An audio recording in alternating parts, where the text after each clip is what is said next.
Hey there, it's Kelly O'Connell, author and attorney with Knockout Podcasts, and I've got a topic for you today, which is about the Gabby Petito case. And now that she's been found, where is Brian? Well, I've thought about it, and it struck me that this kid and his family are outthinking the police, the investigators. And the reason that I say that is because he was able to fool these people into thinking he went for a hike in this wilderness area right next to him, the park. And they've spent thousands of hours and an incredible amount of money trying to find this guy. They can't find him in there, and I don't think he's in there. I think it was part of a plan of the family to tell them that Brian had left and said he was going to go hiking in there. I mean, think about it. You got all this crap going on, and he's just going to go next door to this submerged park full of alligators. And so his car was moved, and they supposedly put a note on it that said, come back home. I think they moved it. The fact that the police didn't have this is like amateur hour. Police didn't have any surveillance on this guy, so they don't know where he is. But it gives him 4 or 5 days to get out there. And I was thinking, well, what could you do? I believe he might be somewhere in the Caribbean, like someplace like Kitts and Nevis, or another place that would be hard to get an American out of easily, and is seeking a new life down there. So anyway, got a little article. I'm going to publish it in Canada Free Press, but get into it right now. But, they're talking about maybe he committed suicide, and maybe he did. I'll admit that's possible. And I've got some statistics for you that you might find interesting. But did Brian Laundrie strategically make a master stroke by moving to a nearby nation? Now think about it. The Caribbean is full of islands, and I was going to look up how many islands in Caribbean. 700 islands. All right, so you got 700 islands, and there are a number of different nations out there. Antigua and Barbuda, Bahamas, Barbados, Belize, Colombia, Costa Rica, Cuba, Dominican Republic, United States. Has got stuff out there, obviously, Virgin Islands, Grenada, Guatemala, Guyana, Haiti, Honduras, Jamaica, Mexico, Nicaragua, Panama, St. Kitts, and Nevis. And there's also 5 nations that are, or 5 islands, I should say, that are selling citizenship. So anyway, did Brian Laundrie make strategic master stroke by moving himself to a nearby foreign nation? So Gabby Petito's body was finally found in Grand Teton Park, and we really don't know what happened. We don't know when he came over. The police might probably know. They might have a timeline. They might have pictures of where he was driving and when. I'm sure they do, but the public doesn't know where he was moving and when. Now, there was a missed opportunity when the Utah police pulled these guys over and found out that the woman had hit the guy and the guy had scratches on his neck. They should have arrested her and then started fact-finding, but they break him up and they allow them to cool off, but they would have found out if they had gone through their report that a guy who saw this stuff going on said that he had slapped her first. He had punched her, slapped her. And when they interviewed her, she said, no, I was the one who hit him. But you find this a lot of the times when domestic violence, at least in my practice, is reported, you'll find that there is a story and then there's an amended story, And on almost every case I've ever had, the victim wants the charges dropped because she gets back together with the guy or the girl. And believe it or not, there's a lot of domestic violence in lesbian cases, and it's more, from my research, it's more domestic violence in the lesbian couples than any other couples, a straight couple or gay men. And they say it's because, there's a lot of there's more emotion, and there's female hormones, and they're kind of on the same cycle in terms of ovulation after they've lived for a while. So anyway, so the Utah police made a mistake, and there's no doubt about it. And I'm sure, although they won't admit it, that they realized that they made a mistake. Now Brian's missing. He could be in that place, but obviously, come on, let me just disprove this idea that he's in this park. Question: Did Brian Laundrie want to turn himself in? No, because if he wanted to, he would have done it. Number one. Number two, does he want to get picked up?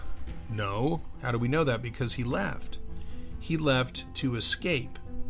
So what are the chances that he's in that park? His family tells the police he left and said, I'm going to this park.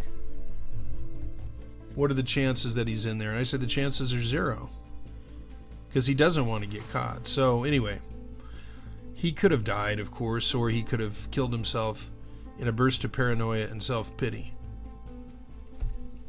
Now, the police in Florida also made a gigantic error by not watching Brian. They could have done that without breaking any laws, and could have followed him, and they didn't. And it's like the Keystone Cops. So, what they should have done is ask the FBI to help him immediately and let him take it over. Now, Laundrie's family may be in serious trouble, and I think they probably are, and they may not care, but if you materially aid someone after the fact of committing a serious crime, you can get prosecuted for that. And just lying to the police, they can be prosecuted for that too. The police can lie to you, by the way, but you can't lie to the police. Now, of course, the argument will be it wasn't under oath, but all right. They haven't put out what happened to Gabby, how she was killed, but that's the reason for that is you hold those. If you're the police, you hold that card to your chest, or those cards, and you use them in the interrogation. If you already put out that she was hit over the head with a rock or whatever, that gives the person an opportunity to make up a story. But if the police start giving him questions and he doesn't know how to react, and he ends up lying, he ends up saying something that was false. And so he's pleading the fifth anyway, so he might not have ever said anything, but the police totally screwed up there. It wouldn't have saved Gabby, probably. But now think about this. What if he's never found and there's so much frustration? Now, for the prosecution, he'll be held and charged under Wyoming law because that's where the crime was done, and that's the rule, and I'm sure you know that. You have to be prosecuted where a crime occurs. Now, unless, here's a little detail for you. If they figured out that Gabby was killed in Utah and then dumped in Wyoming, then they can prosecute him in 2 states for murder, assault, battery. They could throw on a charge of kidnapping if they wanted. Depending on how the details come out. But then you could, so what would you get her for, or get him for in Wyoming? Well, he dumps the corpse over there, so you get him for abuse of a corpse, and number 1, and number 2, you get him for disturbing evidence or destroying evidence. All right. Now, it could be picked up as a federal case because it's an ongoing, you could say it's an ongoing criminal activity over several states. So, and what the feds want to get, they get, Now, if he gets picked up and they want to interrogate him, he's going to probably ask for his lawyer, and then that's going to shut that down. Now, the lawyer might allow the police to interrogate him or talk to him in front of him, but if he's pleading the fifth, what difference does it make? So, we know that Laundrie's family was involved, so they need to be prosecuted. But, think about this. I mean, say this is your kid, and most people are very, very emotional and caught up in the lives of their children, right? As it should be. Now, your son calls you from wherever, Wyoming, and says, Mom and Dad, there's been a terrible thing that happened. Gabby is dead. Oh, that's terrible, Brian. That's horrible. What happened? Well, I can't really explain it, but I don't want to be blamed for it. So they call the police. They call the attorney, and they get the attorney on the phone with Brian, and then Brian and the attorney make a plan, and then Brian directly drives back to home, and then he might have immediately disappeared after he dropped off the truck. I mean, they don't know who dropped off the truck, but let's just say it was Brian. Well, on the one hand, on the other hand, what if he never dropped off the truck? This gives him weeks of lead time to leave. So, but let's say he dropped off the truck and then he goes home and grabs whatever he needs and then he leaves. Or how would you do this? All right. Let's just say that you were a parent whose only interest was in saving their child and might say, I never liked Gabby, or maybe I loved her, but she's gone now, and whatever happens to Brian's not going to bring her back. Then you get together, they're middle class people, they've got some money, they get a hold of the friends. I mean, if you're ever live in Florida, you'll realize that there's a lot of shady stuff that happens there. And one reason is because there's a lot of different cultures, and different cultures do things in various ways. But you could find somebody easily who would drive a boat from the United States into the Caribbean, and there are places in the Caribbean that are very, very close to, I'm looking at my map here, very, very close to the United States, and I would encourage you to open up a map of the Caribbean and see. Let me just blow this puppy up here, geology.com. All right, I'm looking at Grand Bahamas. One time I was living in Miami, but I measured how far is it from the United States to the Bahamas. I think it's 70 miles. I mean, from the tip of one part of the Bahamas, is very close, and there's a number of islands there. Turks and Caicos is a ways away, but you could get there in a couple of days, I think, with a nice boat. And then you've got Cuba. Now, I can't imagine maybe they would, but Cuba is not the size of Florida, but it's probably half the size. It's a big island. So, there's just so many islands out here that he could run to. You've got Jamaica, which is on the other side of Cuba. You've got Dominican Republic. You've got Haiti. You've got San Juan, Puerto Rico, which is us, and then we're in the Virgin Islands, of course, but Trinidad and Tobago. You get my point. Now, how much money would it take to smuggle somebody off to one of these islands? I don't know. Well, what if you found somebody and said, "I'll give you $10,000 or $20,000 if you take my son out there. I'll pay you in cash." So, I honestly think that's a pretty big capability. And some of these islands, I mean, how would you get somebody off of Cuba? Let's say you went to Cuba and you said, I want to give you guys $5,000 or $10,000 for my son to live here. And there, by the way, there are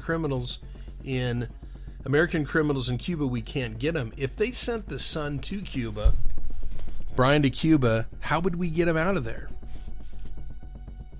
All right, let's talk about suicide. For chances that Brian committed suicide, it's not unlikely, and for one reason, suicide is a form of human murder, right? Not to be redundant, but now, what if you were Laundrie, and he's not a real sophisticated guy. He doesn't have a degree from Harvard. He and his girlfriend, he's I think 22, have been living together for a couple of years. He's not been in college, therefore, and they've been traveling around trying to do this website. So what if he became convinced, on his basic knowledge of the criminal world, or the criminal justice system, that he'd spend the rest of his life in jail or even be executed in Wyoming, a death penalty state? That's one reason you might say this is hopeless. But he could also take a romantic view of self-destruction as celebrated in the Blue Oyster Cult song Don't Fear the Reaper. And I thought of this when I was considering this. In Don't Fear the Reaper, it's a story of a guy and a girl that are thinking about suicide. And this is about halfway through the song. Valentine is done, but now they're gone. Romeo and Juliet are together in eternity. 40,000 men and women every day, like Romeo and Juliet. I keep saying this, 40,000. So they're saying how many people a day in the world die. They kind of romanticize death. So, come on, baby, don't fear the Reaper. Baby, take my hand. Don't fear the Reaper, we'll be able to fly. Don't fear the Reaper, baby, I'm your man. And then it says, love of two is one, but now they're gone. Came the last night of sadness, and it was clear she couldn't go on. Then the door was open, and the wind appeared. The candles blew and then disappeared.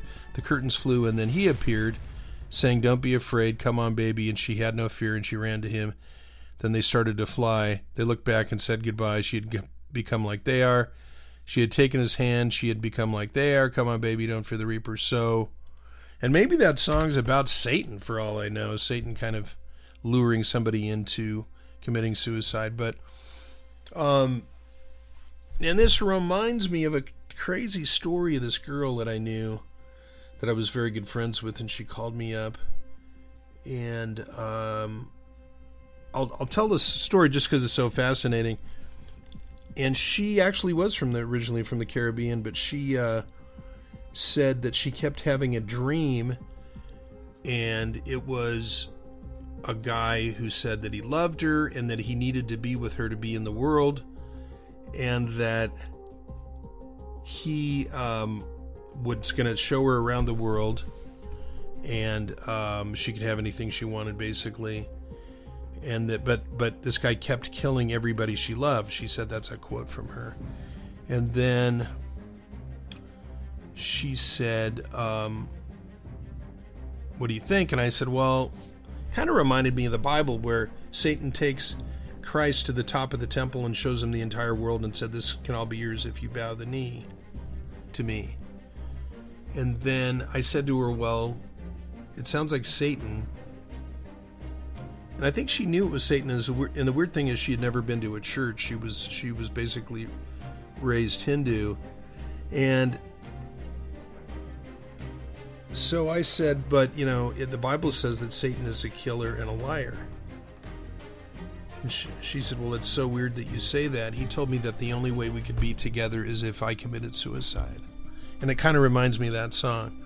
All right, so what do you think about that? But here's an article by Bruce Aldanto, Suicide Among Murderers. And he writes, among cases of homicide studied, its occurrence has been estimated by various researchers at between 4 to 35%. In 1967, DJ West's published a classic study, and they looked at murders in England. He looked at 78 murder-suicides, the majority from the middle class. Women were 40% of the sample, most of them under 35. and 76% married, while only 53% of the men were married. And these people did not have previous convictions. 3% of the women and 11% of the men did. And despite proneness to violence, none could be described as a criminal type. But 45 or 57% of the sample had a history of mental illness. 15% had attempted suicide previously, and most were neurotically depressed as opposed to being psychotic. So, in many murder-suicides, the precipitating stress comes from members of the family or friends, often occurring following a violent verbal exchange between spouses, between children and parents, or between lovers. Well, we know that Brian and Gabby got into this argument, and so there's another story that came out. This girl was sitting nearby them, and they got into an argument amongst themselves and then with the server in a restaurant, and it was apparently very heated. So there's a lot of tension there. Now, don't forget also, there's a couple other facts. The dad said he never liked Brian, that he never liked any of her boyfriends. And one other fact is that it was mentioned by Brian or Gabby, I think it was by Brian, that they both had suffered from mental illness and it wasn't being treated. And that Brian was neurotic, and that Brian was very jealous, and that he sometimes heard voices. So there you have it for that. All right, so overall, how do you see this? How do I see it? The Laundrie family had a strategy, and armed with legal advice, they were able to lay out a plan to try and save Brian from prosecution, conviction, or a lengthy prison stay, right? I mean, it's obvious they're helping him. If they had the money and connections, they could have spirited out the mentally troubled, possibly schizophrenic, likely psychotic, and undoubtedly evil Brian from Florida to a friendly island nation. And it was when I was writing this article that I really realized that that's a big possibility. For example, the Caribbean island of St. Kitts and Nevis are selling Americans citizenship to SNN, St. Kitts and Nevis, along with 4 other island nations. And what you have to do is you give a certain amount of money. Let's see if I save this thing here.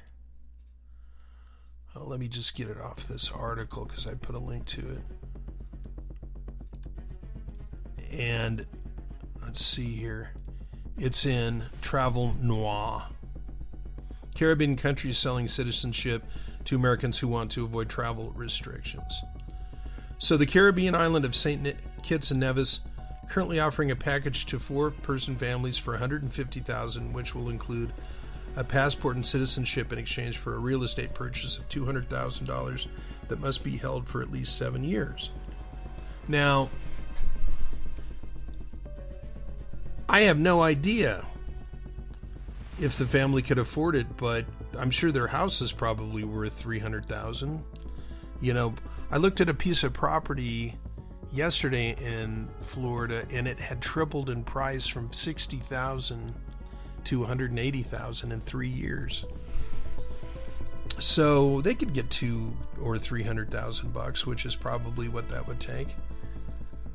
How quickly they could do it, I don't know, but it'd be interesting to do a public search and find out if the family had been moving money around. The way this has been, this whole case has been researched is just and treated by the police is just absurd. So think about that.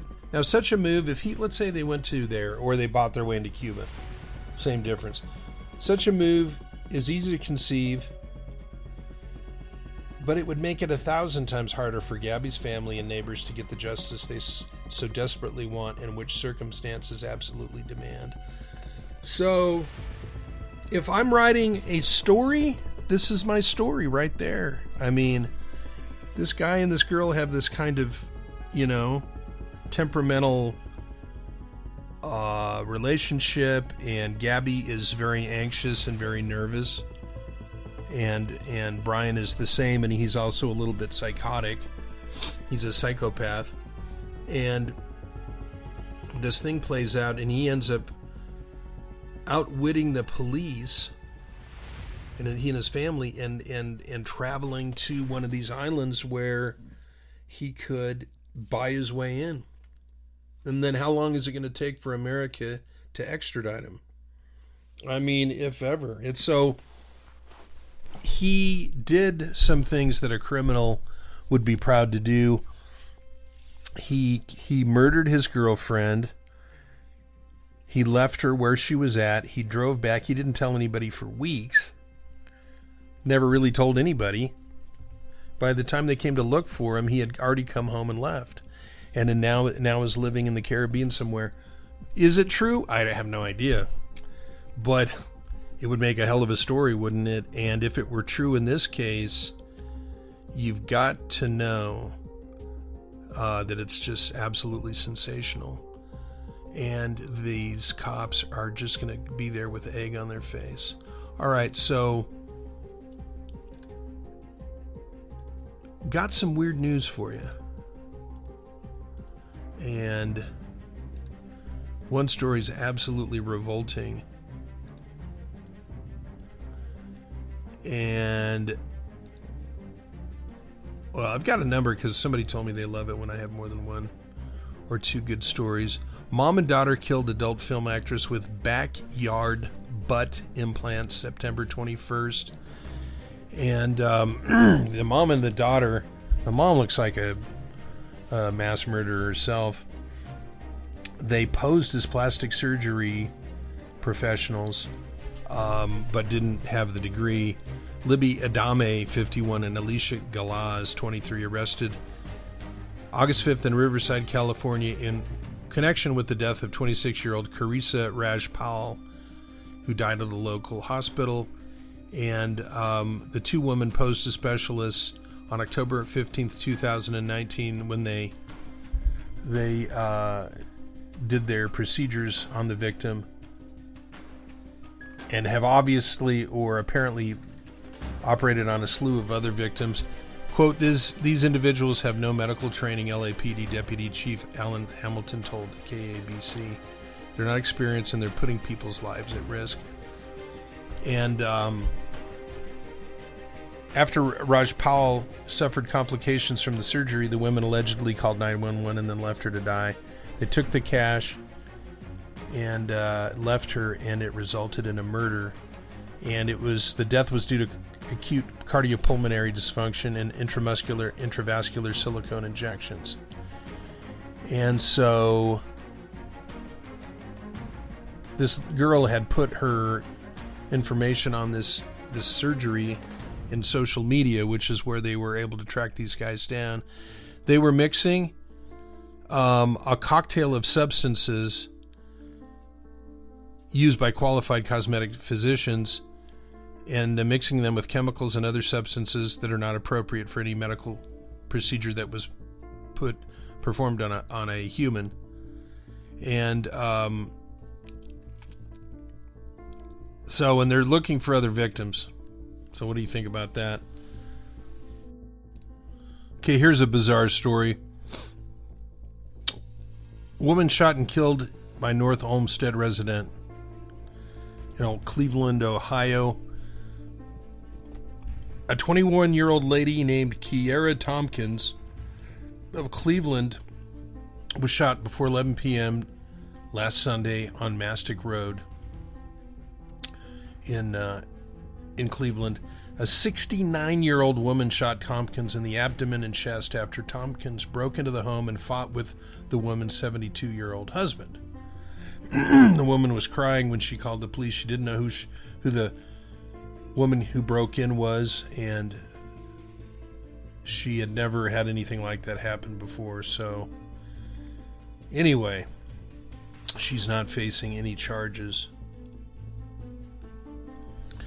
Another strange story here, and this is just a little blurb. I don't know about the whole thing, but story from Yahoo News. I was in shock. Woman says she was shoved into moving vehicle in New York City. In this eyewitness news exclusive interview, the 28-year-old victim says after the suspect shoved her, the suspect looked at the crowd and said, "I have metal rods in my legs." That's the whole story there. Woman eating fast food hamburger bites into rotting human finger. This is disgusting. From the New York Post.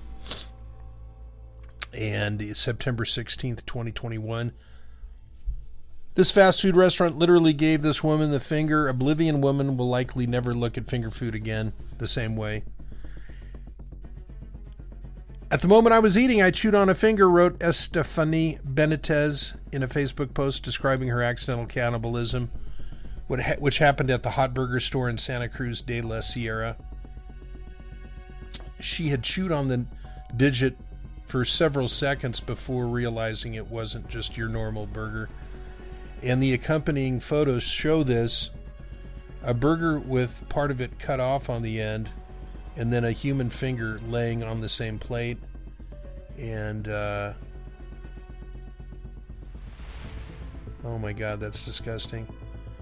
So she said, please tell me. Oh, so the manager said, please tell me what you want. We'll give it to you. And says nothing like this had ever happened before. Ooh, it's gross. And thank God it happened in a foreign country. Bolivia. All right, so let's see if there's any more for you. Texas bow hunter killed when fellow hunter shoots him with a rifle. And they're going to charge this guy with homicide because they were out and it was bow hunting day and a guy had a rifle and he shot someone who was out hunting, Gregory Gabrish, but it took him 10 hours to find his body. So if they could have found him earlier. And it was in Texas, San Juan National Forest, and it is a Pennsylvania man who is going to be prosecuted. Ronald Morosco, who was a black powder rifle hunter, and he was with a friend of his out there. So that's it. I did find a photo of the girl that was shot, Kiera Tompkins. They don't have it in any of the stories, but there is a Kiera Tompkins YouTube page, and just a young, thin black girl, Keyarra Tompkins. Anyway, thanks for tuning in. Enjoyed hanging out with you. If you could subscribe, give me a thumbs up, and let's keep looking into this story about Brian, the psycho who killed his girlfriend. Kelly O'Connell, Knockout Podcast. Ciao.